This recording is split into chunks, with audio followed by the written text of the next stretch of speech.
I think this is going to be a really short fight, this. But Chidi Njokuani against Duško Todorović. yeah, I think it's a really tough fight for Duško. I do. Really yeah. tough. Especially because he likes to use his head movement to avoid shots, and Njokuani's lethal. Yeah. Lethal. I think it's a really good time for Chidi to come into the UFC as well, because he's already got like bags of experience, hasn't he? And he seems to be at that point in his career now where, because before he came in, was he on like a 3-fight losing streak? And then since he's been in the UFC, he just seems to have like found his rhythm. Yeah, so he was on Bellator, and he lost. Yeah, he lost 3 fights in Bellator. He did win a couple, but he lost. Yes. He lost to Korshakov by ground and pound. He lost to Salter by rear naked choke, and then he lost to Carvalho by decision. But then he came off that knee to the body on LFA before he went on the Contender Series. He's got good wins on his record as well. I mean, he's beat Andre Fiallo, he's beat Melvin Gallard, Max Griffin. These are good wins on his record. I feel like Duško went all the way because he had a good amateur career as well, didn't he? He was undefeated as an amateur, like 11 fights or something as an amateur. I feel like Duško came in with, I've got a great ground game, so you're not going to try and grapple with me, and I'm just going to strike. And then he played that game with everybody. And then he started to come undone a little bit for him. I mean, he got caught by Soriano a few times, and he got he got dropped a couple of times pretty bad in that one. And then he came in against Rodriguez and just couldn't deal with his range and with his striking. Like, of course, he looked good against Maki Pitolo, but I felt like that kind of allowed him to return back to what he was originally very good at. Mm-hmm.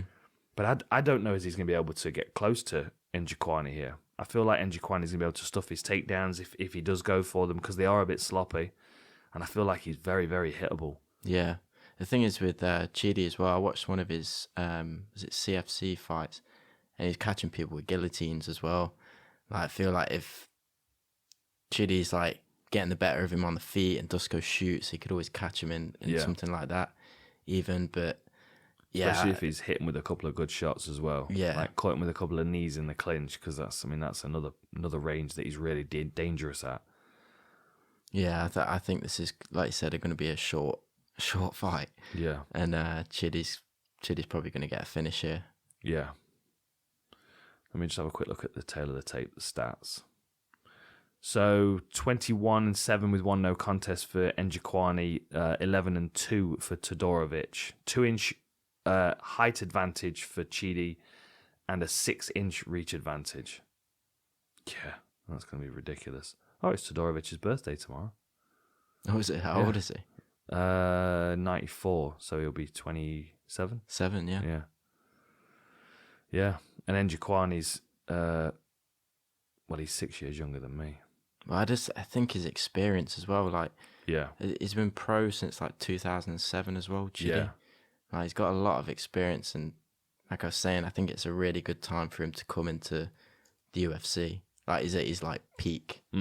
Yeah, there were a lot of people aware of him because of his brother. His brother Anthony Njokuani was in the UFC a few years ago. It was also a lethal striker. But yeah, like Chidi seems to be a much more well-rounded individual, and the size of him for this weight class as well, height and reach at middleweight, like 6'3" and 80-inch reach. He's not going to be undersized against anybody in this weight class. He's got the striking skills to compare with the top guys in the division already. It depends on whether anyone can challenge his ground game. Like 78% takedown defense. Of course, that's limited to the few fights that he's had. But then Todorović is on 9% takedown accuracy. So it's going to be very difficult for him to get close to him and get him taken down. And I think if he does close Chidi down, I think then he's in tie clinch range. Yeah. And that's when he gets clinched and kneed, and then he level changes into a guillotine. Mm-hmm. Yeah, I've got Njokuani in that one as well. Yeah, same. Yeah, I think as well, like, because he's experienced losses at this point in his career as well, I think that kind of takes away, like someone like Duško who came in undefeated. never experienced that loss, or you know, and Chidi's gone through that and he's experienced it, so he's a bit more. Yeah, it just takes that element of fear away a little bit, I think. For sure.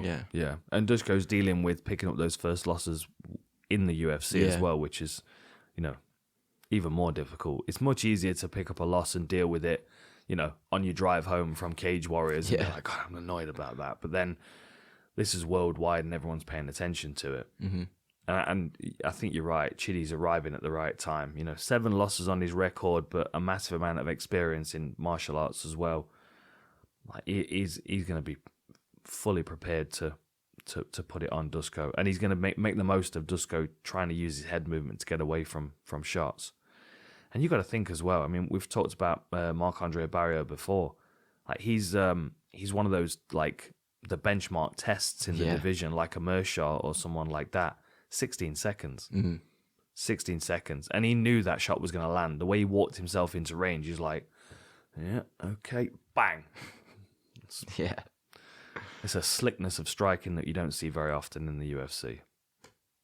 And it's good that he's in middleweight as well, because obviously we've got Adesanya up there. Mm-hmm. Yeah, the one I'm keeping my eye on still is Andre Muniz, though. He's the middleweight that I'm most interested in, because he's the one out of all of them that I feel could just go the entire opposite way and sub everybody. Mm-hmm. Like, everybody's a striker now, you know? Everybody wants striking and take down defense, but then you've got this guy that climbs up your back and steals your arms. Yeah. He's an interesting one. But Chidi is, like, as far as the middleweight division goes right now, he is perfect for this division. Mm-hmm. And I think he picks up a win here over Todorović, and I think he moves on to a higher ranked opponent after that. I feel like there's a lot of exciting fights for Izzy potentially in the middleweight as well. Like guys like Chidi and Muniz, but also Alex Pereira's. I think he's fighting on the Izzy card. Oh, is he? Yeah. Yeah, I think he's co-main event. Okay. So that's a storyline within that as well, obviously. Yeah, I think middleweight's looking pretty exciting at the minute. Yeah. Some good guys coming up. I wonder if we'd see Pereira against Njokuani. Oh yeah, that'd be a good fight. That'd be one for Adesanya to sit on the sidelines and watch. And I wonder whether he'd rather fight someone like that, or whether he'd rather, like, you look at Robert Whittaker, who's a striker with good grappling, or you look at Marvin Vettori, who's a grappler with decent striking. I wonder if Izzy finds it easier to fight one of those guys who's got more of a spread out skill set than someone that's really good at one thing like he's good at. Yeah, you know what I mean?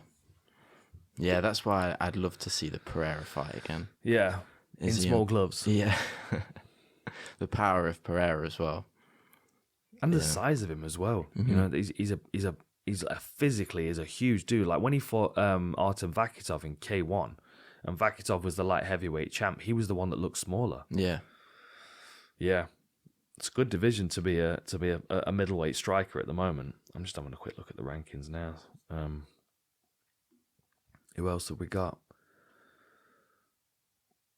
I mean, you know, you're looking for a path through the top 15 for Njokuani, and you know, you're looking at people like Shabazian and Brad Tavares, and I mean, Uriah Hall would be a great fight. I'd love to watch him fight Darren Till. Sean Strickland, I'd like to see him fight Sean Strickland, especially because I feel like he could wrap his foot around Strickland's head, and that'd be fun to watch. Lots of good fights for him. We'll see how he deals with the grappling of Todorović, because it'd be foolish for him to try and stand and trade with Njokuani, and I think he might know that. Yeah, we might see a more driven grappling game from him, which would probably be a good thing. So are we both going with Chidi on that one? Yeah, I got Chidi in that one, yeah. Chidi, bang, bang.